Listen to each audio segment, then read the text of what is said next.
কেন্দ্রীয় সরকারি কর্মীকে মারধরের অভিযোগ। উত্তরপ্রদেশ পুলিশের বিরুদ্ধে মারধরের এই অভিযোগ সামনে এসেছে। কোনো অভিযোগ ছাড়াই মারধরের এই অভিযোগ।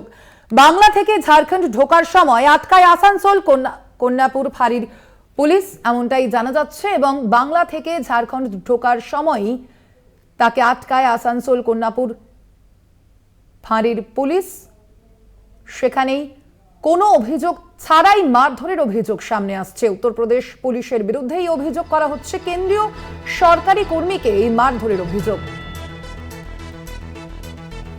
এ বিষয়ে আমরা আরো বিস্তারিত জানবো। ফোন লাইনে রয়েছেন প্রতিনিধি পবিত্র বন্দ্যোপাধ্যায়। পবিত্র, কি জানা যাচ্ছে মূলত ঠিক কি কারণে এই উত্তরপ্রদেশ পুলিশ এই কেন্দ্রীয় সরকারি কর্মচারীকে মারধর করে? এখনো পর্যন্ত কি অভিযোগ সামনে আসছে?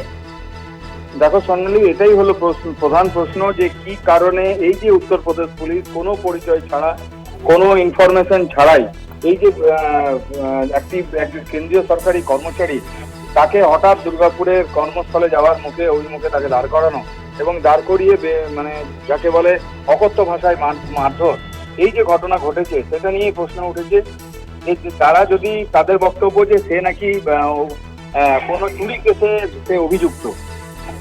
প্রশ্ন উঠছে যদি সে কোনো চুরির ঘটনায় অভিযুক্ত থেকেও থাকে তাহলে পুলিশের যে কর্ম তা হচ্ছে যে থানায় বা যে এলাকার ঘটনা সেই থানা যদি বাইরের থানা হয় তাহলে তাকে একটা প্রাথমিক খবর দেওয়া উচিত।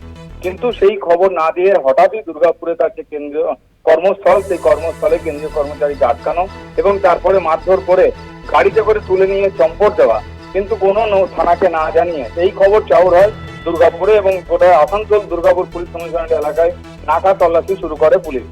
এবং এই নাকা তল্লাশিতে আসানসোলের কন্যাপুর যে ফাঁড়ি আছে সেই আসানসোল কন্যাপুর অঞ্চলে ওই নাকা তল্লাশিতেই ওই গাড়িটি ধরা পড়ে এবং তাকে পুলিশ আটকায় এবং পুলিশ আটকে তাদেরকে জিজ্ঞাসাবাদ করে। সেই জিজ্ঞাসাবাদে জানা যায় যে এই তারা যে কিডন্যাপার নয়, তারা এই যে ব্যক্তি কেন্দ্রীয় কর্মচারী তাকে কোনো অভিযোগে সে অভিযুক্ত, চুরির অভিযোগে অভিযুক্ত, তাকে তারা ইউপিতে নিয়ে যাচ্ছে। কিন্তু প্রশ্ন উঠছে যে ইউপি পুলিশ এইরকম ভাবে মারধর করে একজন যদিও অভিযুক্ত থেকেও থাকে তাকে নিয়ে যাওয়া এবং যে স্থানীয় থানা তাকে ইনফরমেশন না দিয়ে নিয়ে যাওয়া, সেই নিয়ে উঠেছে প্রশ্ন। এবং তোমাকে বলে রাখি, ইউপি পুলিশের এই যে অকথ্যভাবে মারধর করা নিয়ে যেমন প্রশ্ন উঠেছে, ঠিক দানাও বেঁধেছে যে কি ধরনের উত্তরপ্রদেশের পুলিশরা এই মানুষের উপরে অত্যাচার করে। অবশেষে লাস্টে যে ইউপি পুলিশ খবর নেয় এবং এখন আসানসোল যে কন্যাপুর ফাঁড়ি সেখানে এই চারজন যে পুলিশ অফিসার যারা পরিচয় দিচ্ছেন এবং ওই যে অভিযুক্ত তাদেরকে তারা জিজ্ঞাসাবাদ করছে এবং জিজ্ঞাসাবাদ করার পরে তারা তদন্ত শুরু করেছে এবং তারা ইউপির সঙ্গে যোগাযোগ করে দেখছে যে এনারা কোন থানা থেকে এসেছেন, কি কেস, সমস্ত খতিয়ে দেখছে আসানসোল দুর্গাপুর পুলিশ কমিশনারেটের পুলিশরা।